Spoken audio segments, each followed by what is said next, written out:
Hey, church. Prophet Chad. I just sent out an audio to everyone that I have sent out before, and I titled it Meat or Manna. But it makes reference to people getting stuck.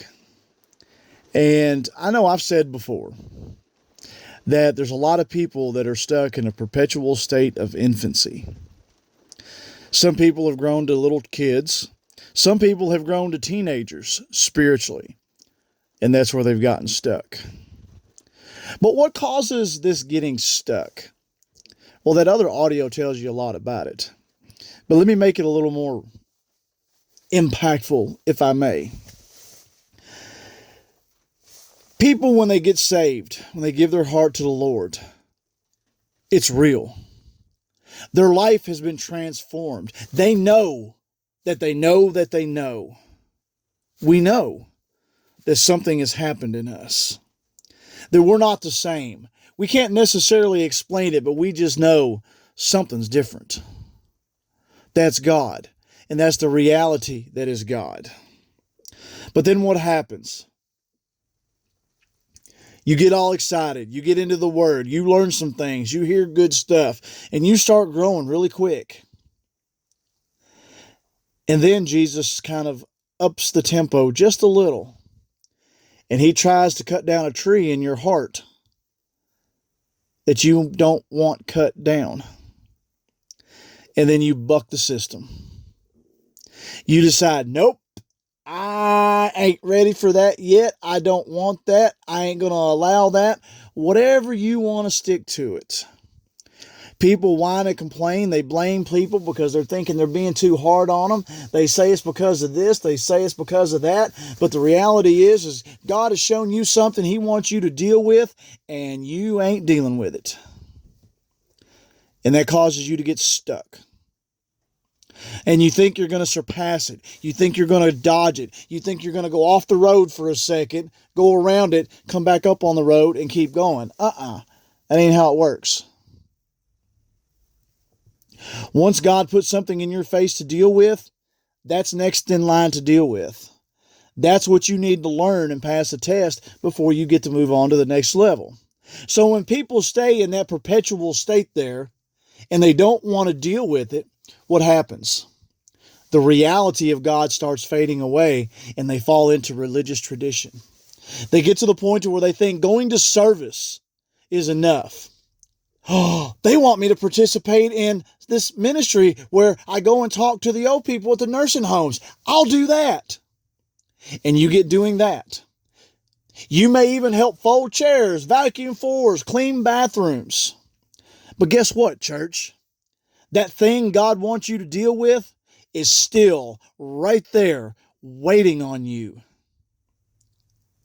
Oh, I've been doing really good. I've been so faithful. They've made me a deacon now.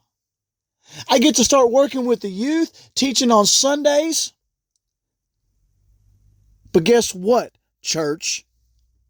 That thing God wants you to deal with is still there waiting on you. Are you hearing this?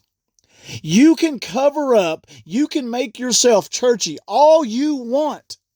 You can be part of any ministry. You can be part of whatever you want to be part of and do good. Why? Because all things work together for good to them that love the Lord and are called according to his purpose. That's his word. That's his promise. But no matter what you do, no matter how glorious of a time it is, guess what? That thing that God wants you personally to deal with is still there waiting on you. People substitute all these things that they do in the name of the Lord for the fact that they're not doing and dealing with things that God wants them to do and wants them to deal with. So the reality that was God in the beginning has now faded away.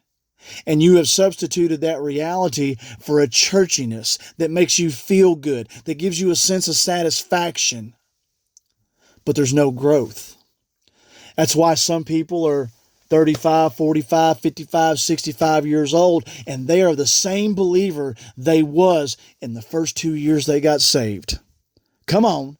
Y'all know what I'm saying is true. And there's some of you that are listening to this that know I'm talking about you. But what are you going to do? Are you going to badmouth me?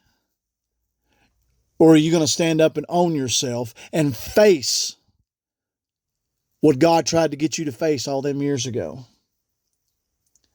There's an old saying that holds so true. If you keep doing what you're doing, you're going to keep getting what you're getting. And if you ain't growing, it's because you ain't doing something right. Yeah. Church, I want to see people grow. I want people to get down to where the rubber meets the road. Not this churchy religious stuff. Who cares how many people were in attendance? Who cares? Who cares? In the grand scheme of things, do you think it really matters? Because if you're filling chairs, but 90% of the people in those chairs are not dealing with the things that God wants them to deal with, what are you doing? What are you doing if you're not dealing with what God wants you to deal with? That's the question. What are you doing if you're not dealing with the things God wants you to deal with? Well, I pray about it every day. I seek the Lord. Do you really? I'll remind you of the saying, if you keep doing what you're doing, you're going to keep getting what you're getting. If you've been praying for the same thing for 30 years, but you keep still having the same problems, maybe God has been answering your prayer. You just ain't been listening. Uh-oh. Yeah, you heard me. There's a lot of you that have been praying for things. God's answering your prayer. You're just not hearing it as the answer to that prayer.